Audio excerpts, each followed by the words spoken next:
Hello everyone. Today we are going to discuss the pathophysiology of pain. Herein we will discuss the sensory system, the sensory pathways of pain, neuropathic pain, and the treatment of acute pain. Then we will move on to chronic pain and its treatment. Now, pain is associated with an increase in blood pressure, increase in heart rate, and increase in plasma cortisol levels. There are two primary afferent nociceptors known as A delta and C fibers, and the former is myelinated while the other is unmyelinated. Afferent nociceptors respond to various chemicals like ATP, serotonin, bradykinin, and histamine.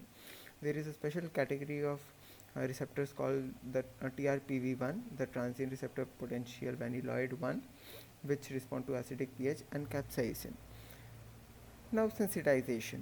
Repeated intense stimuli on a damaged tissue or inflamed tissue will bring about a decrease in the threshold of the nociceptors and lead to sensitization.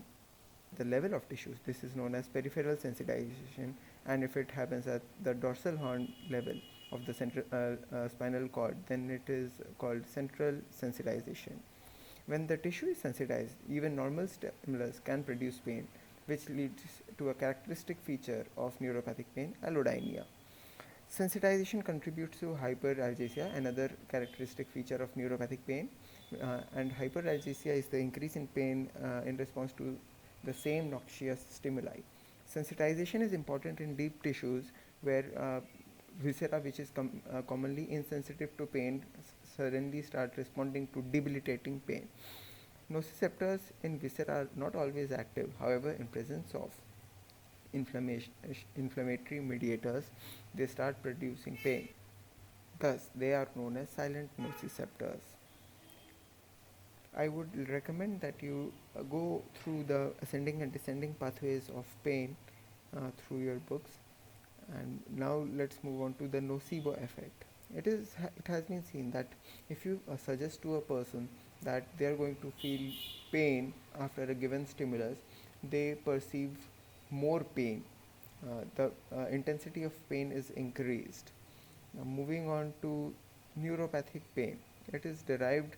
This is the pain derived from nerves, and it is commonly seen in diabetes patients via the diabetic neuropathy and herpes zoster infections, which travels via nerves. Now, damage to central nervous system can be mediated through various regions like spinal cord, thalamus, and brainstem. Hyperpathia. The treatment for post-herpetic neuralgia with allodynia is 5% lidocaine patch. Now let us discuss CRPS, complex regional pain syndrome. It is of two types, CRPS 1 and 2. CRPS 1 is classified when there is no history of trauma to any nerve, and CRPS 2 is when there is a history of trauma. CRPS 1 is also known as reflex sympathetic dystrophy, and CRPS 2 is also known as post traumatic neuralgia or causalgia if severe. Now, causes of CRPS include bone or soft tissue trauma, MI, which is myocardial infarction, and stroke. CRPS 1 resolves automatically with symptomatic treatment, and CRPS is derived from the sympathetic system. So, blockage of the sympathetic system, it can also help in treatment. Now, let us discuss the treatment of acute pain. In emergency situations where rapid analgesia is required, we use analgesics. Now, the emergency situations might include post-operative burns, trauma, and cancer patients and sickle cell crisis. And the analgesics we commonly use are aspirin, paracetamol or acetaminophen, and NSAIDs. Secondly, we also use opioids and a combination of the two, opioids and COX inhibitors combination. Now, let's discuss aspirin, paracetamol, and NSAIDs. These are COX inhibitors, and except for paracetamol, they also have anti-inflammatory effects.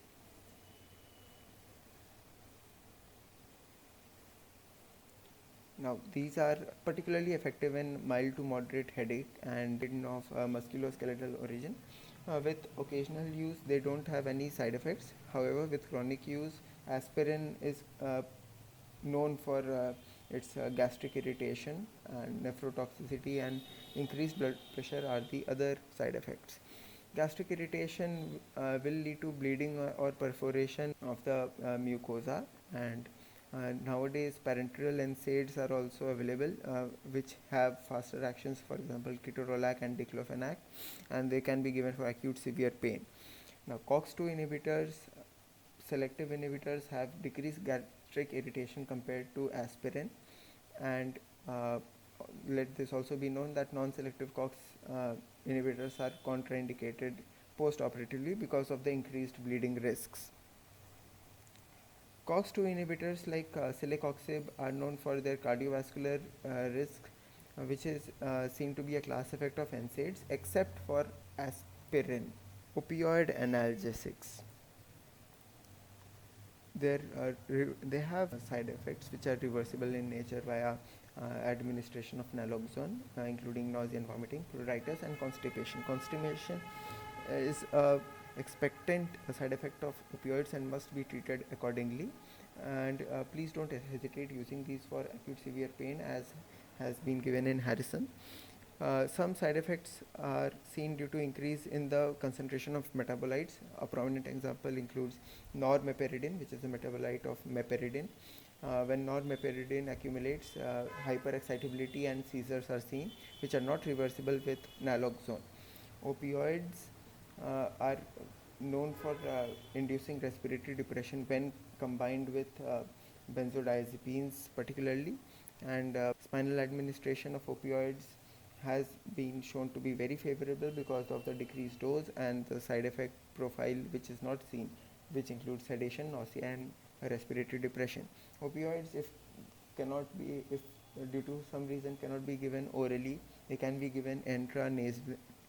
For example, butorphanol, transdermally buprenorphine and fentanyl, oral mucosa fentanyl, and rectal route 2. Opioid antagonists like albumin and methyl naltrexone are indicated for persistent ileus and opioid-induced constipation. They only have peripheral action, so they don't interfere with the central analgesic effect. Opioid and COX inhibitors, combination of opioid and acetaminophen or paracetamol, if given in increased dose, will give rise to liver toxicity due to paracetamol concentrations. Now moving on to chronic pain. This is generally seen in conditions which have no cure, for example arthritis, cancer, fibromyalgia, and diabetic neuropathy. The depression also has to be treated, which is a very prominent emotional symptom in patients with chronic pain. The treatment includes antidepressants, the tricyclic antidepressants, the SSRIs and the SNRIs. TCA includes nortriptyline and desipramine, which are indicated for diabetic neuropathy and postoperative neuralgia, for which few other options exist. They have a huge side effect profile, including orthostatic hypotension, drowsiness, cardiac conduction delay, memory impairment, constipation, urinary retention. Now moving on to SSRIs, examples include fluoxetine. They have lesser side effect profile, however they are less effective.